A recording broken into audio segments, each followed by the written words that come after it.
அனைவருக்கும் வணக்கம். Welcome back to my channel.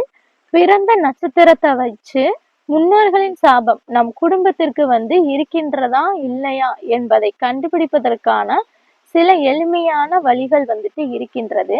அந்த வழிமுறைகள் என்ன அப்படிங்கிறத பற்றி தான் இந்த பதிவுல நாம தெரிஞ்சுக்க போறோம். முன்னோர்கள் சாபம் என்றால் என்ன?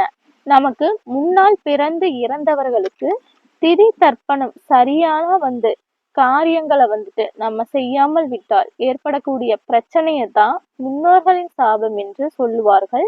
இந்த முன்னோர்களின் சாபம் நம்முடைய குடும்பத்திற்கு இருக்கிறது என்பதை எப்படி தெரிந்து கொள்வது என்பது பற்றி ஜோதிடத்தில் இதற்கு சில சூட்சமான விதிமுறைகள் எல்லாம் சொல்லி வச்சிருக்காங்க.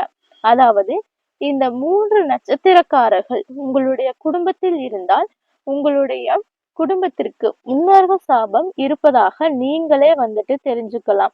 அந்த 3 நட்சத்திரம் என்னென்ன, முன்னோர்கள் சாபம் ஏற்பட உங்கள் குடும்பத்துல இருப்பவர்கள் அப்படி என்னதான் தவறு செஞ்சிருப்பாங்க அப்படின்னு தெரிந்து கொள்ள ஆர்வம் உள்ளவர்கள் ஜோதிடம் சார்ந்த இந்த பதிவை தொடர்ந்து பார்த்து தெரிஞ்சுக்கலாம் வாங்க. இப்ப முன்னோர்கள் சாபத்தை கண்டுபிடிக்க வழிமுறைகள் நிறையவே இருக்கின்றது. இதுல பூசம், விசாகம், சதயம் இந்த 3 நட்சத்திரத்தில் பிறந்தவர்கள், தனுசு லக்கணத்தில் பிறந்தவர்கள், இந்த 4 பேர் உங்களுடைய வீட்டில் இருந்தால் நிச்சயமாக உங்க வீட்டில் முன்னோர்களின் சாபம் இருக்கின்றது என்றுதான் அர்த்தம். அதாவது இந்த 4ல் ஏதாவது ஒரு நட்சத்திரம் உங்கள் குடும்பத்தில் இருக்கும் நபர்களுக்கு இருந்தாலும் சரி, உங்கள் குடும்பத்தில் முன்னோர்கள் சாபம் இருக்கிறது என்று நாம் தெரிஞ்சு கொள்ளலாம்.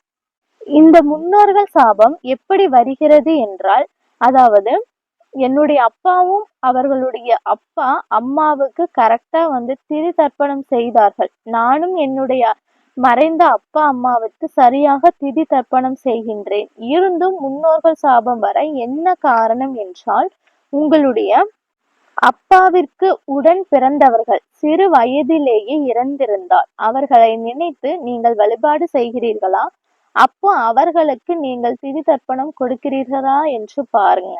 இவர்களுக்கு திதி தர்ப்பணம் கொடுக்கவில்லை என்றாலும் இதன் மூலமாகவும் முன்னோர்களின் சாபம் வரும் என்று ஜோதிடத்தில் சொல்லப்பட்டுள்ளது. உங்களுடைய அப்பாவின் உடன் பிறந்தவர்கள் பிறந்த உடனேயே இறந்திருக்கலாம், பிறந்து 1 வருடம் கழித்து இறந்திருக்கலாம், இல்லைன்னா 10 வயதுல இல்லைன்னா 12 வயசுல அவங்க தவறி போயிருந்திருக்கலாம்.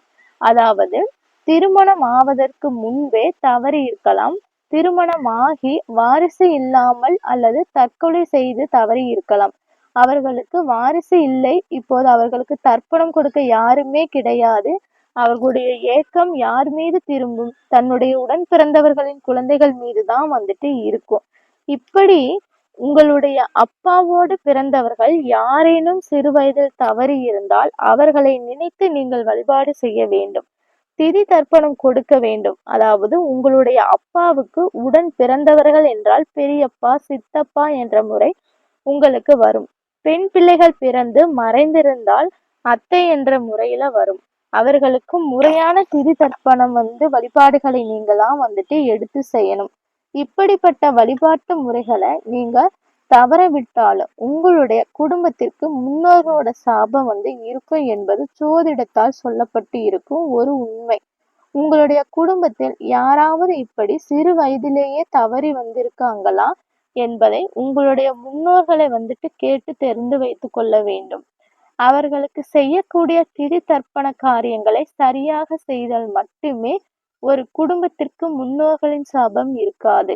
அவர்களை நினைத்து வழிபாடு செய்து திதி தர்ப்பணம் கொடுத்து விட்டால் அவர்களுடைய ஆசீர்வாதம் உங்களுக்கு கிடைத்துவிடும். உங்கள் குடும்பத்திற்கு இருக்கும் முன்னோர்கள் சாபம் நீங்கும் என்பது உண்மை. இந்த ஜோதிடம் சார்ந்த இந்த வழிபாடு முறைகளிலும் பரிகாரங்களிலும் உங்களுக்கு நம்பிக்கை இருந்தால் மட்டும் பின்பற்றி பலன்களை பெறுங்க. மீண்டும் வேறொரு பதிவில் சந்திக்கும் வரை நன்றி, வணக்கம்.